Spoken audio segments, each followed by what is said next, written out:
배드민턴 협회 규정에서 선수들에게 불리한 조항이 또 드러나면서 선수들을 이용해 약 150억 원의 돈을 사실상 갈취한 행위가 추가로 밝혀져 충격을 주고 있습니다.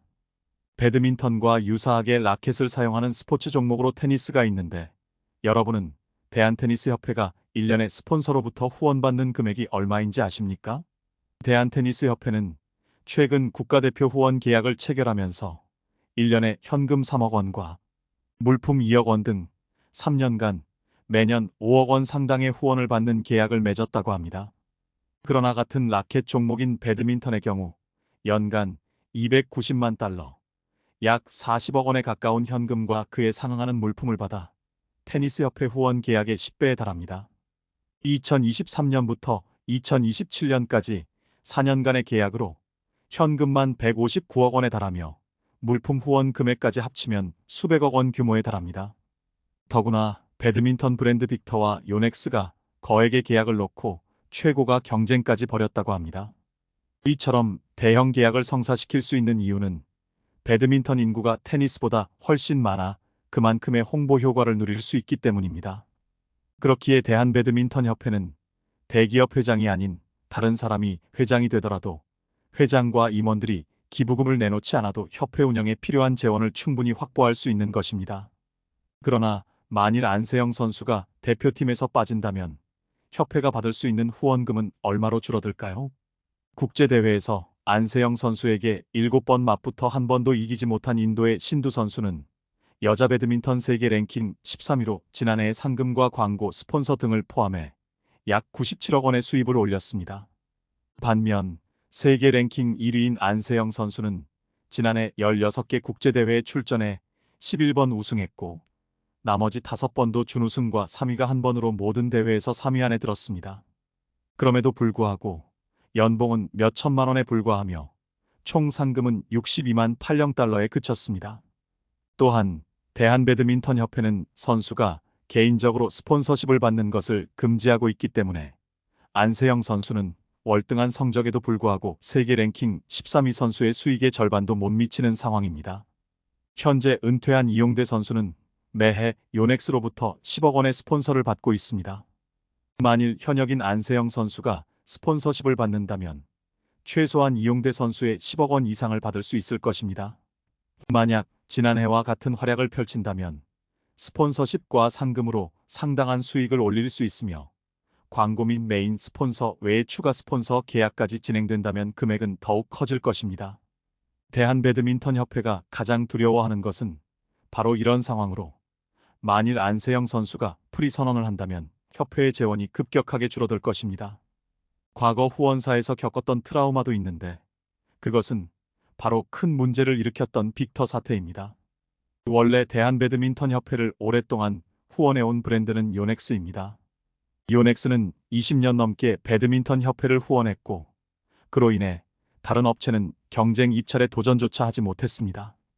그러나 2008년 배드민턴판에 빅터가 등장하면서 이용대 선수가 올림픽 금메달을 따낸 이후 빅터 한국지사는 대만 본사에 한국 배드민턴의 위상과 시장 가능성을 적극 어필해 한국 대표팀 후원을 강력히 요청했습니다.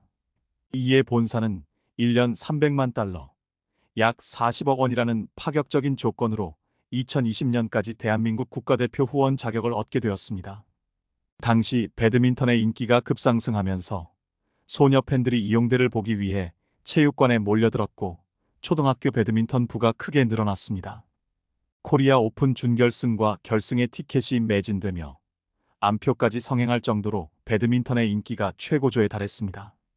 빅터 본사의 적극적인 후원에 힘입어 빅터 한국지사도 국가대표 후원 4년 만에 100억 원 규모의 매출을 달성했고 2013년 2월에는 경기도 남양주시의 4층짜리 사업장을 완공하는 등 글로벌 브랜드로 성장했습니다. 그러나 이후 계약 갱신 과정에서 2020년까지 유지될 예정이던 빅터의 스폰서 계약이 2018년에 갑작스럽게 파기되었습니다. 그 이유는 2016년에 이용대 등 주축 선수들이 은퇴했고 후배들 역시 아시안게임에서 40년 만에 메달을 따지 못하는 등 국제대회에서 부진한 성적을 거두면서 대한민국 배드민턴의 위상이 크게 하락했기 때문입니다.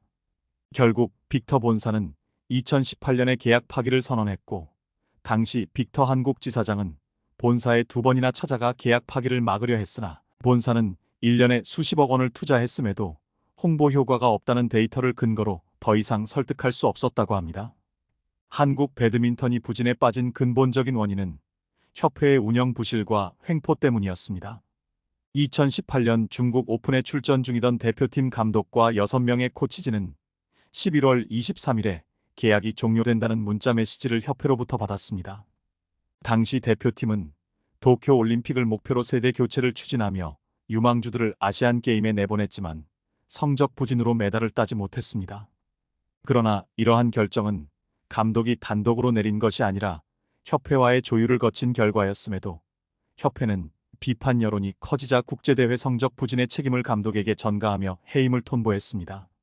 이러한 결정으로 인해 당시 선수들은 큰 혼란을 겪었고 더 나아가 이용대와 유연성 같은 간판 스타들이 해외 리그에서 활동하지 못하게 하는 지나친 제약이 더해지면서 선수들과의 갈등이 발생했고 이는 대표팀 성적 부진으로 이어졌습니다.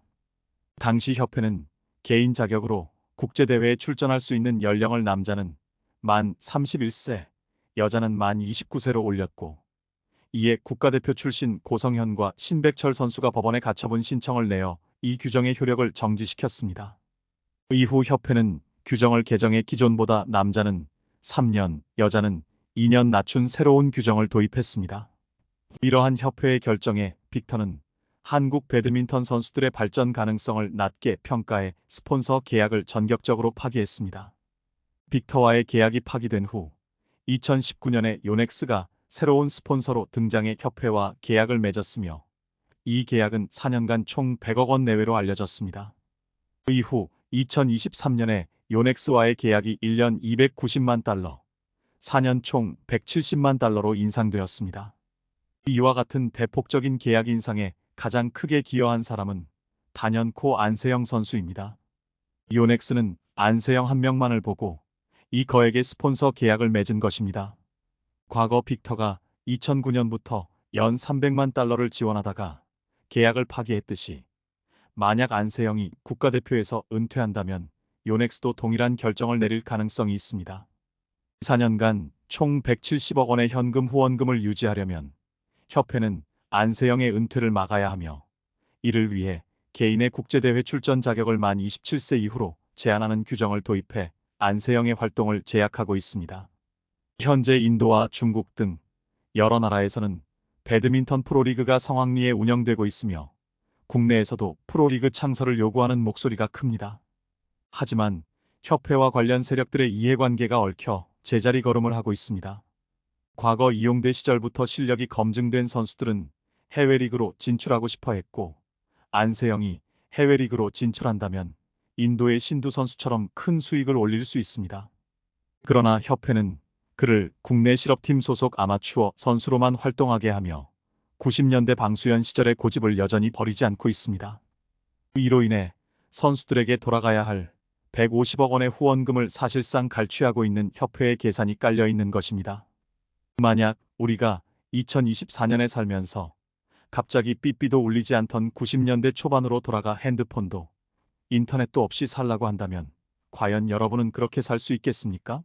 30년이라는 시간 동안 세상이 3번이나 바뀌었는데 대한배드민턴협회는 아직도 92년 방수현 시절 그대로를 강요하고 있으니 선수들 입장에서는 정말 답답하고 울분이 터질 일입니다. 그럼에도 협회는 10페이지에 달하는 입장문을 통해 자신들에게 아무 잘못이 없다고 주장했습니다.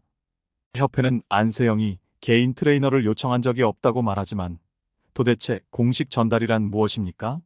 서류를 작성해 밑에서부터 OK 사인을 받아야 한다는 것인가요? 선수는 훈련하기도 바쁜데 언제 회장님께 공식 문서를 올릴 시간이 있겠습니까? 회장이 직접 선수들을 찾아가 밥이라도 같이 먹으며 애로사항을 들어보는 것이 당연하지 않겠습니까? 회장은 선수들과의 접촉이 거의 없었고 서로 만나지도 않았으니 갈등이 생길 리가 없다고 주장하며 자신과 선수 간의 갈등이 없다고 말하고 있습니다.